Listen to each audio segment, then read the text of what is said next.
Hey, this is Coach Shay with Alpha Girl Soccer Academy, and welcome to the Alpha Girl Soccer Podcast Show, where we aim to inspire, empower, and positively impact female athletes. Hey guys, welcome back to the show. I'm super excited to bring to you our next guest, Dr. Nicole Sertica, who is a former college soccer player at St. John's University and an expert in helping athletes return to play after injury. After suffering from her own injury her senior year of college, she then wanted to dedicate her life to helping other soccer players achieve their dreams, especially when they might be feeling as hopeless as she had. After her career at St. John's, she went on to Emory University in Atlanta, Georgia for physical therapy school. She currently sees patients and clients for both physical therapy and performance training in person and remotely online. In this episode, we talk about what athletes of all ages can do to help minimize the risk of injury, as well as what the return to play process should look like for athletes who are in recovery. This episode is packed with an insane amount of valuable information for parents, players, and coaches. So get ready to take notes and enjoy the episode. Nicole, thank you so much for coming on. I've been wanting to have you on for a long time. I don't know why it's taken me this long, but welcome on the show. Thanks, Shay. I appreciate it, and thanks for having me. Yeah, so just to kind of, start the show off fun, I kind of hate the question when people ask me, tell me about yourself. And so I wanted to make it a little bit more fun than that. So we're going to start with a few like rapid fire kind of questions. Awesome. Just to get to know you real quick in a hurry. So the first question I have is just super simple, is where are you from and where do you currently live? I'm from New Jersey, and I currently live in Los Angeles. New Jersey. I didn't know that. When did you make the move? I grew up in New Jersey on the shore in Monmouth County, and then lived in Queens, New York for 5 years, Atlanta for 3, and then LA after PT school, because my husband is also a physical therapist. We met in PT school, and he did a residency at University of Southern California in LA, so we moved out here for that. Awesome. Very cool. So next question is, what is your favorite quote? Oh, yes. Oh my gosh. Okay, so I guess I have a few. So I'm gonna steal this one. This is my husband's favorite, but it's also a favorite of mine. He can't have the monopoly on it. It's the Maya Angelou. People will forget what you say and do, but they'll never forget how you made them feel. I paraphrase that, but it's along those lines. No, I think that was pretty spot on. That's, I would say, one of my top 5 quotes as well. So yeah, I love that one. Cool. So here's kind of a little bit more deeper one. I know I'm getting like a little bit deep, but not too deep. What is the best advice you've ever received and who gave it to you? One of the best pieces of advice I got was it was something it wasn't something that was told to me specifically. It was more somebody I admire in the field. She had it on her Twitter as the best advice someone had given her, and I really took it to heart. So it's that if you don't create your own brand, someone else will create it for you. And that doesn't even relate to just business, but like how you are as a person. If you don't go and set the tone for who you are as a person, then you're leaving that up to what other people say about you, and what other people think about you. So don't allow there to be space for other people to define who you are. Do that yourself. I love that. Like, I think I might take that on as the best piece of advice I've ever heard. Yeah, I love that. Whose Twitter did you see that on? Judy Cito. She is the director of high performance for the Lakers. Oh, wow. That's awesome. Okay, cool. Well, thanks for sharing that. That's awesome. And then the last little rapid fire question is simple. It's, who do you serve and how do you serve them? So I work mostly with soccer players, mostly athletes who have torn their ACL or have had some other kind of injury that's caused a extended absence from soccer, and other athletes as well, but it's just mostly soccer.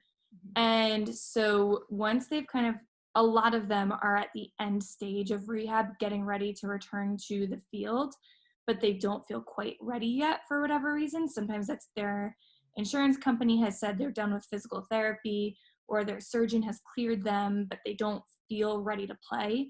And so that's when I kind of step in and do some on-field rehab, some extra strengthening work, things like that. Awesome. So how like did you get into that? Did you have any big injuries when you played? Yes, in my senior year of high school, I fractured my tibia and fibula. So those are the two bones in the lower leg, your shin bone, and then the bone right next to it is the fibula. So I broke that while playing soccer. I had a shin to shin contact, Mm. had to do physical therapy for months and months before going to play soccer in college. And yep, decided to become a physical therapist after that. So after that injury, so end of high school, that's when you decided. Yeah, so it was November of my senior year that I broke it. I was already verbally committed to St. John's to play soccer there the following fall, and I had already applied to their business school to be a business major. I wanted to do international business or like double major in business and international relations, something like that.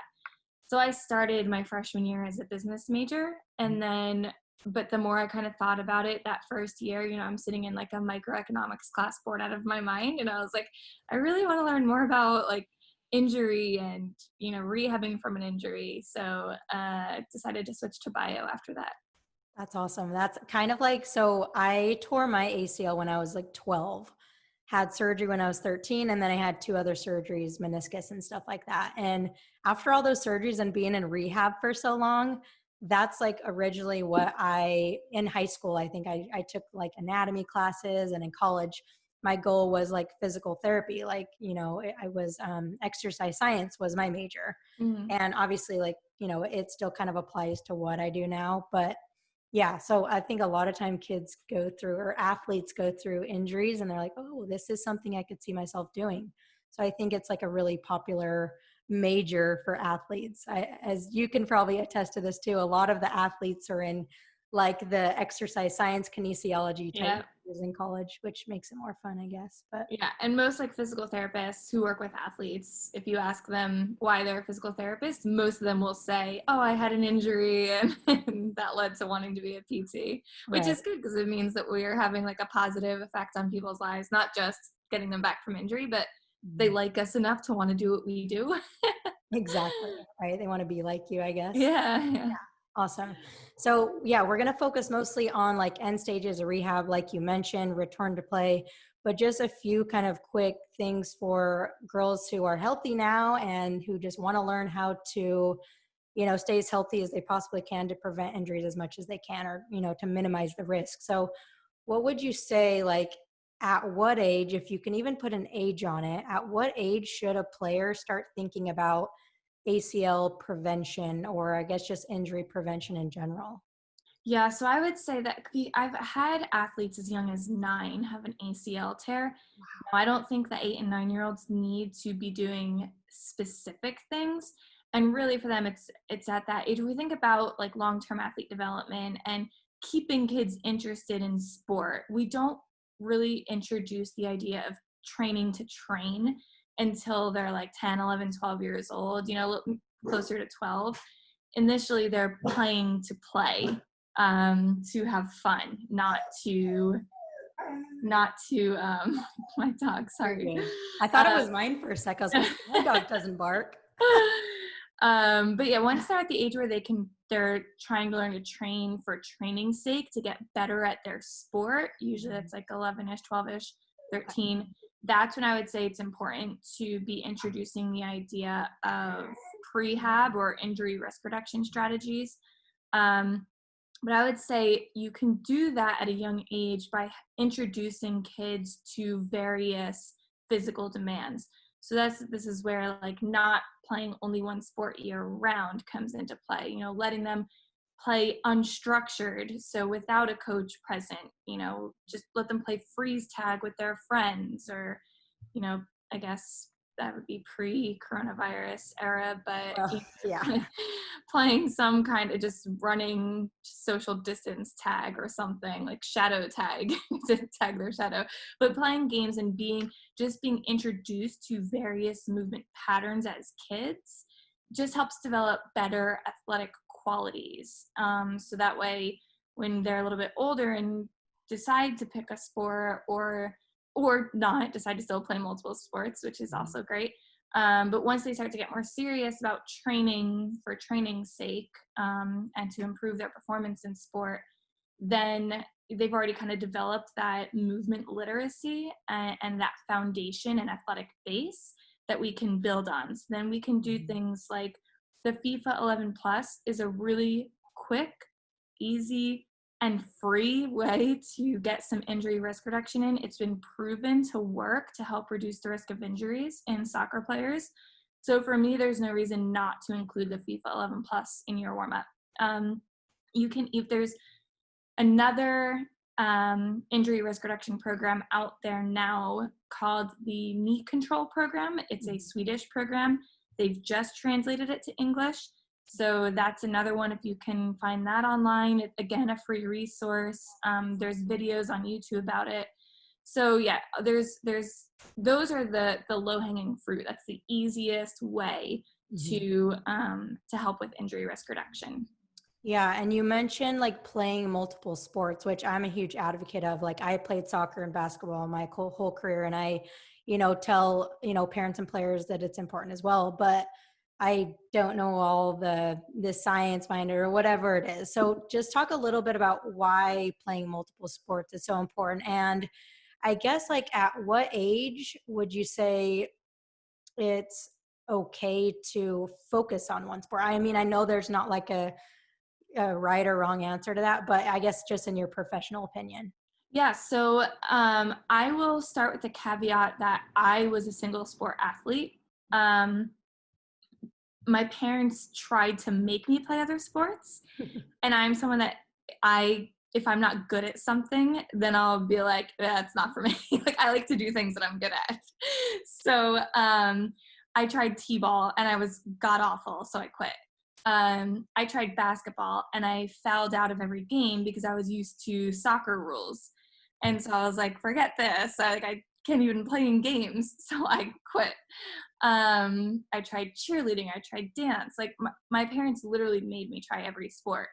I did cross country and track for a while as well, but just wasn't for me. I saw it as a way of making me a better soccer player.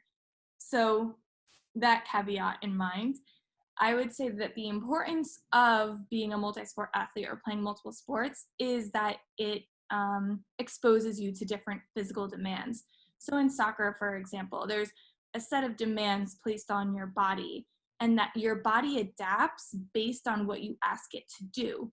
So if you ask your body to be able to play a 90-minute soccer game, you're going to get good at that over time. You may not win a 100-meter dash by being a good soccer player, but you will be able to play a soccer game for 90 minutes. So it's we call it specific adaptations. So whatever we ask our bodies to do and whatever we continuously have our bodies do, that's what our bodies get better at. So if you're only asking your body to do one set of demands based on a singular sport, that's what your body will get better at. So then if we go to do something that's maybe a little more reactive or outside of the normal set of demands of that sport, then our body isn't as good at coping with that, and that's where there's potential for injury. On top of that, kids who just play a single sport at a young age tend to burn out faster. So when I get asked that question, what age can my child specialize, or can I as an athlete specialize? I would say that it's always up to the athlete.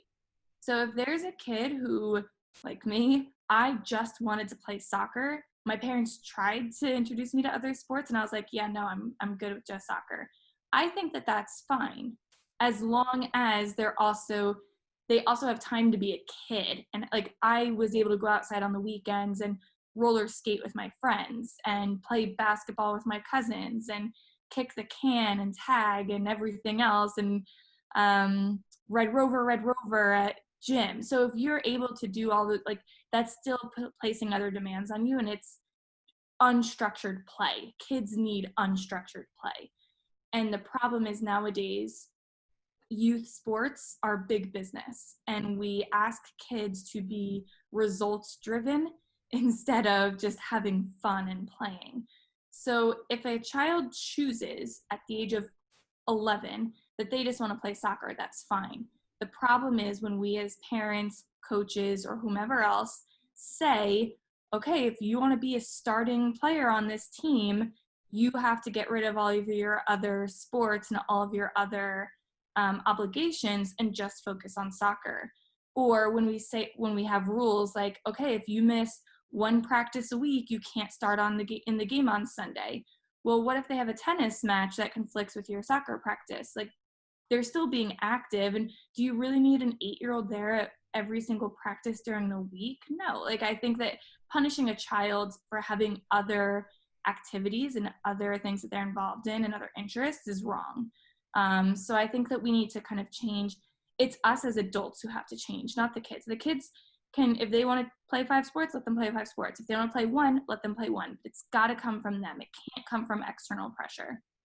Oh my gosh. You just said like so much awesome stuff that we could go down a rabbit hole talking about. We're not going to. But just like especially for parents that are listening, like make sure you go back and listen to that because that was pure gold. And I agree with everything you say. And this might be a little bit off topic, but I was totally thinking about playing kick the can the other night and thinking about how much fun. Do you know if kids still play kick the can? I don't know. I have no idea. But like that, yeah, like when we would have family barbecues, that's what me and my sisters, my cousins, we'd play kick the can. We would play manhunt, we would get the neighborhood kids together and play games like that. Me and my neighbor would make up dances on rollerblades to the Spice Girls. Like, I don't know that, other than like TikTok videos, I don't know that kids do things like that anymore. And I don't have kids, so I don't know. But yeah, so I think that unstructured play is something that's drastically missing from kids' experiences these days. Yeah, I totally agree. And I just feel like parents are, and not all of them, like I don't want to like put this on everyone, but I just feel like everyone's so worried about everything being structured and like you're there and you do this and you do that. Like kids would get so much better and would have so much more fun and be so much healthier if they just went out and played on their own and, went and played pickup or went and played ball at the park. Like just doing stuff like that and getting out and getting active and having fun, I think is vastly like undervalued. Absolutely. And I was a youth soccer coach for a while, and it would always be parents asking, what more can they do so that they get a Division I college scholarship? Your child's 8 years old. You like all the money that you're spending on private trainers, this academy level club team, and everything else, playing in everything year round to get them a scholarship. You're spending more in the next 10 years than what you would on a college education. So like worry less about that. Like not many kids go on to get a D1 scholarship for their sport. Like have them get good grades and get a academic scholarship, or have them pursue other interests and, get a scholarship for art or photography or whatever else. Let them develop their whole person and not just this one-dimensional aspect of them. I love that. Okay, so before we get talking down, because we can, like I said, we can talk about that forever. I want to shift into more of like the return to play process a little bit. So when exactly does that process start? Does it start after, again, I think you kind of mentioned this, it starts after they are cleared to play. Is that correct? So that's a good question. And actually it shouldn't. It should begin on day one. The whole like return to play conversation should be an ongoing conversation between the surgeon or the orthopedist, the physical therapist or athletic trainer, the strength and conditioning coach, if there is one involved, the athlete, the parent, the coaching staff. It should be a conversation that happens on day one. Because I think somewhere that we go wrong is after an injury, an athlete comes in to see me and they say, well, what day can I play? When can I play again? Or my season starts September 1st. Can I play? Or what am I supposed to tell my coaches? And for me, it's not a day that we circle on the calendar and we say, hey, that's 6 months from your injury, that you're magically going to be better on that day. There's no way to know that. And time alone is not a really good representative of when somebody is ready.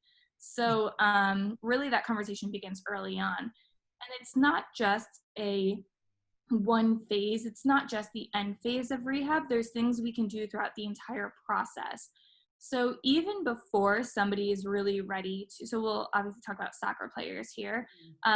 Before a soccer player is ready to like be in their first game for the first time after an injury, like the point when they get onto the field for their first game shouldn't be alarming to them. It shouldn't be anything crazy special, because they should feel so prepared from practicing with their team, doing on-field rehab, training on their own, getting nice and strong in rehab, that it shouldn't even feel like a big step in the process to go into their first game. Okay. So there's like, it's like I don't want to call it a step, 3 steps. It's like a continuum. Gotcha. First, we have return to participation. And that's when I would say to a soccer player, hey, we've been jogging and doing some hopping in our rehab programs. So you can go ahead and do the dynamic warm up with your team and practice today.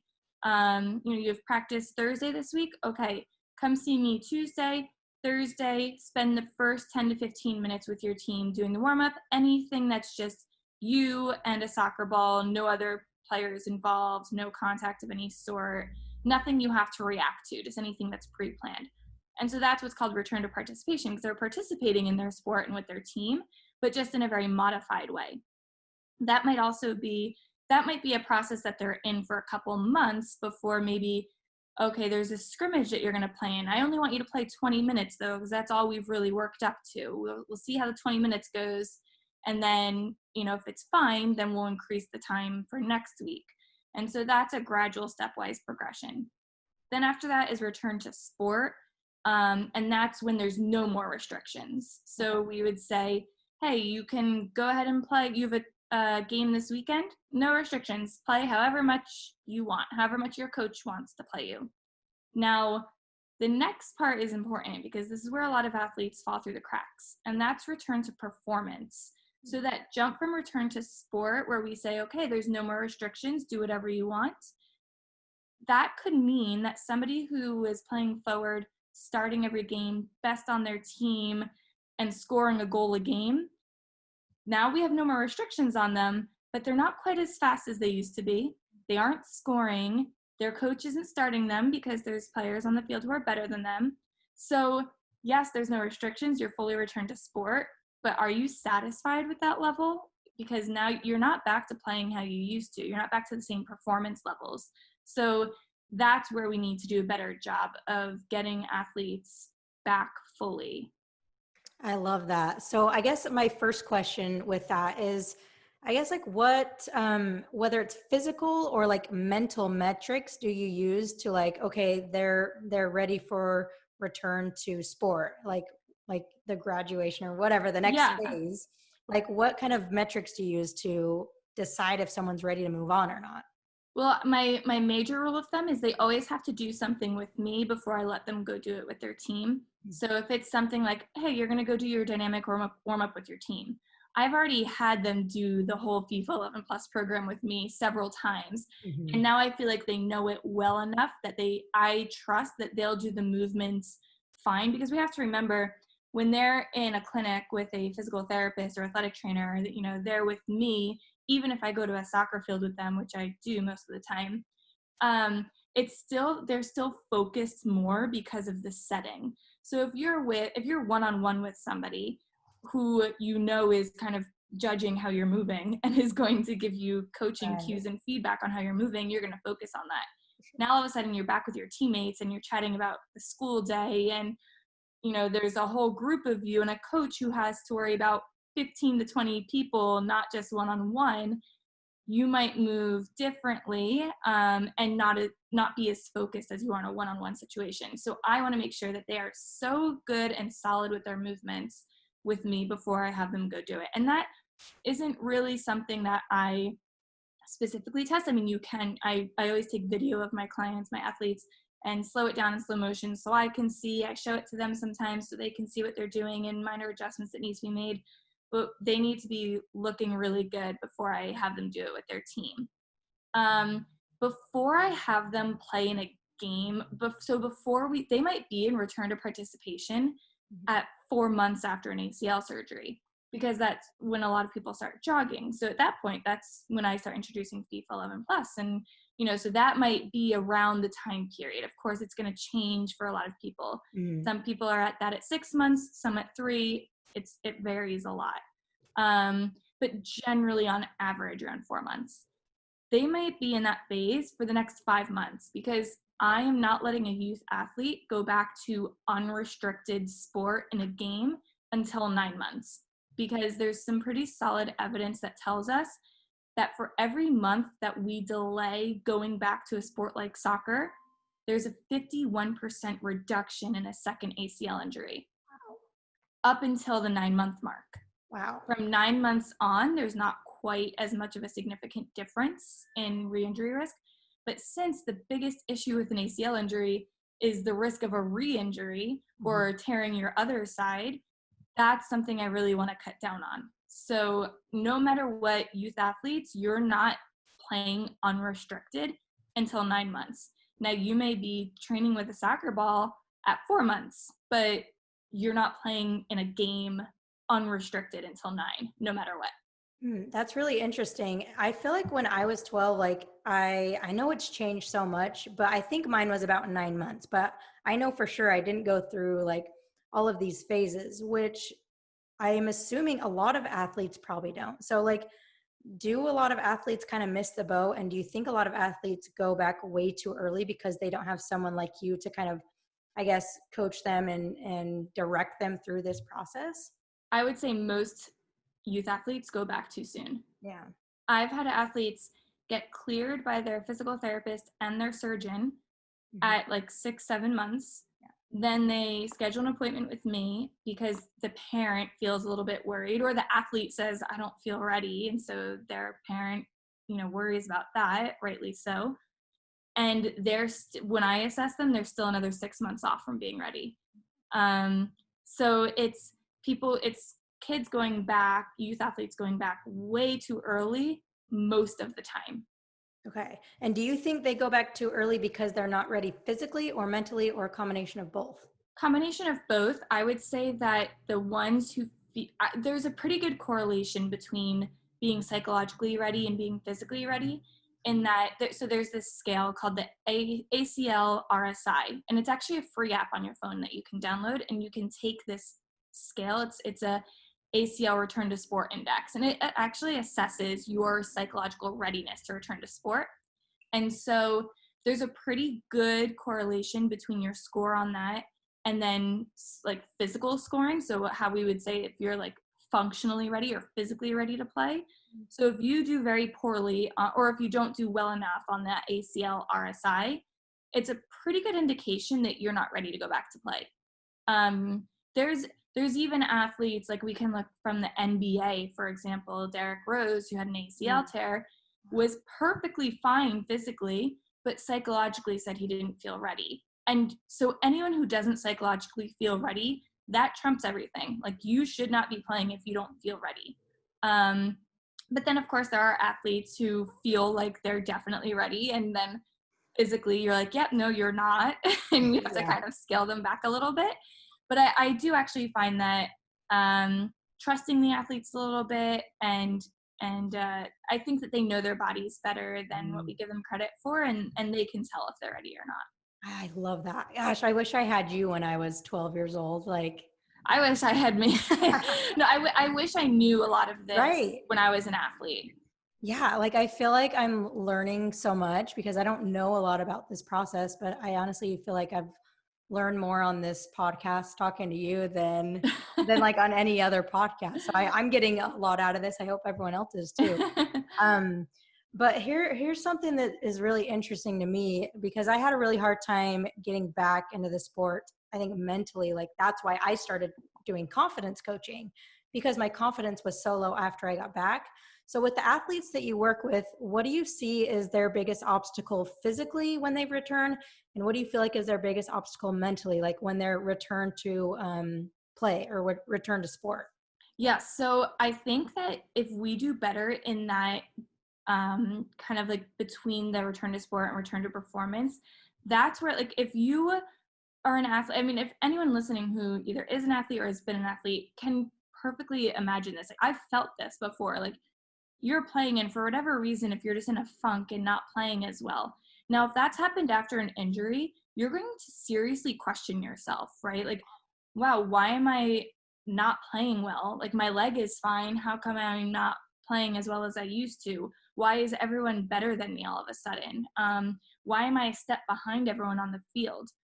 So if we can address that earlier on, like I said, I'm a big fan of on-field rehab. So I get athletes on, soccer players on the soccer field with me at like 4 or 5 months just to do some technical work so that they're touching a ball and getting used to the movements of the sport again. And then eventually we start gradually adding on components of the game. So I'll make the spaces tighter eventually so that they have to have a better touch. I'll start to defend them. So now they have pressure. I'll bring somebody from their team in, one of their teammates, one of their friends to play 1v1s or to add some pressure or to be their teammate against me. So we keep adding layers of the game on top of it. We call it adding complexity. So we start really controlled with just one person, and then we start building chaos and complexity on top of that, so that when they get to a game, it should be no big deal to them, and mentally and physically. So psychologically, they should feel ready because they've already been doing it for months. It's like having an event that you've been doing nothing but training for months ahead of time. So that way when you do it, it's like, oh, okay, I'm so ready for this. Exactly. But if you're in a situation where you're doing physical therapy in a PT clinic that it's you and old people working on their balance, you're not going to feel like an athlete in that situation. And then all of a sudden one day you go to the surgeon and he says or she says, okay, you're all clear, because they watched you squat or right. squeeze your quad muscle, and then they say, okay, you're ready to play. And then you go and step on a field, it's foreign. It's something you haven't done in months, and you're not prepared for it physically or mentally. So I would say that's the biggest thing that we can address. Yeah. Now, as far as like physically, one of the most important things to get back is quad strength. And I really want to get this across to anyone who's had an ACL injury, that quad strength, it like kind of tells us about the function of your knee. And it's so important for soccer players to have quad strength. We use our quads for decelerating or slowing down, changing direction, landing. So it's a really important muscle for us to have strong and developed. And it's the number one muscle that gets negatively affected after an ACL injury. Okay. So that's what we really need to work on getting back. Okay, so I was always told and taught that, and I may be totally wrong, and now I need to know the truth, that usually women or girls tear the ACLs because their quads are too strong and their posterior chain, so their glutes, hams are too weak. Is that totally false? Is there some truth to that? Maybe. So I hate when people say like, oh, like it's a problem that female soccer players are quad dominant. Well, we're quad dominant because our sport demands that we be quad dominant, right? Our sport places that demand on us. So of course we're going to have strong quads. We need them. I would say that the bigger issue after an ACL injury is not having the quads needed to do the job of soccer. Okay. Now, is it a cause of ACL injury? I would say in most cases, probably not, especially in youth athletes, because their quads aren't strong enough to produce enough force to actually cause the ACL to tear. So okay. The ACL can tear a number of different ways, but essentially the ACL's primary job is to keep your shin bone from going forward too far on your thigh bone. So it keeps your tibia, which is the shin bone, from sliding too far forward on your femur, the thigh bone. So if your quad produces so much of a force that your knee isn't ready for or prepared for, yes, that can lead to an ACL tearing. But most of the 14, 15, 16-year-old girls who are tearing their ACLs playing soccer aren't able to generate that much force in their quads. So I would say it's mostly a lack of physical preparation, a lack of strength, a lack of coordination. a lack of movement literacy. So knowing that when I go to change directions, I need to bend my knee. I can't just turn and rotate off of a stiff, straight knee. Okay. I think that's more of the cause in that population. Professional athletes, probably some of the ones who tear their ACL as pros, maybe more of them are more because their quads are just too strong. Okay. So it's more of like a really big imbalance between the quads and the hamstrings that can cause that. But you're saying that for youth athletes, their quads aren't that strong to really be the main cause. Yeah, exactly. Okay. Well, that makes sense. And I'm glad that we had this conversation because I mean, I know they're, both important, but I didn't know that part. So that's really helpful. Awesome. Yeah, it's more important and that's why like the FIFA 11 Plus program or the knee control program are so important for young athletes to do because, and I say young athletes, when I say young, I mean under the age of 25. Yeah. So youth athletes are just younger than 25. College. It's so important for them to do because it does that. It teaches you the landing mechanics and it teaches you how to decelerate and change direction. It works on all of those things. And it has a strengthening component to it as well, which is important. But yeah, if you don't have access to a strength and conditioning coach who can help prepare you physically for sport, like the simplest way to help avoid that is the FIFA 11 Plus. And going into that, how do you work with athletes? Do you work with athletes just in person or can you also help athletes in like online programs as well? I do both. Yeah. I mean, right now it's all online, but even before coronavirus. So for example, I have a couple of female soccer players from around the country who live in areas where they don't have access to a good sports physical therapy clinic.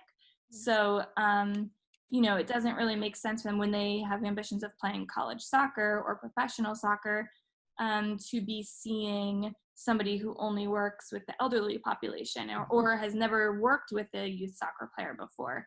So when they live in more remote locations, then I can work with them online.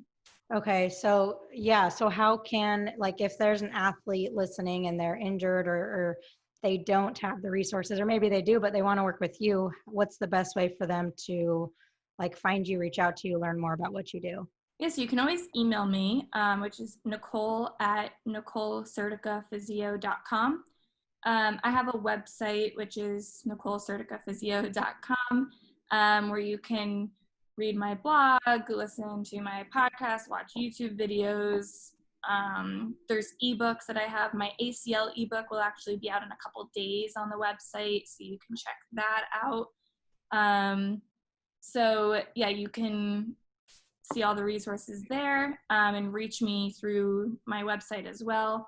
Or you can follow me on Instagram at Dr. Nicole PT. If you DM me on Instagram, there's a chance I won't see it. So I would definitely try to reach me through email if you're interested in working with me. Okay, cool. So I'll make sure I post all that. And then I'll make sure too, once you have your ebook done, it'll be done before this post. So we'll get that ebook in the show notes there. So guys, Awesome. If you're listening and you need help with the injury process, like I promise you that Nicole is the absolute best in the business.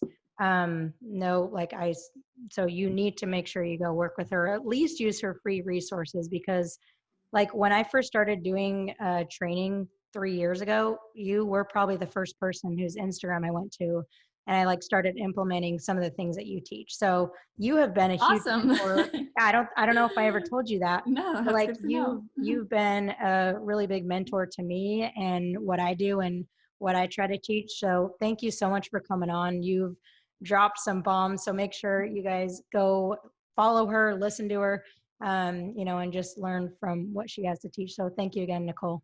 Thank you so much. I appreciate it.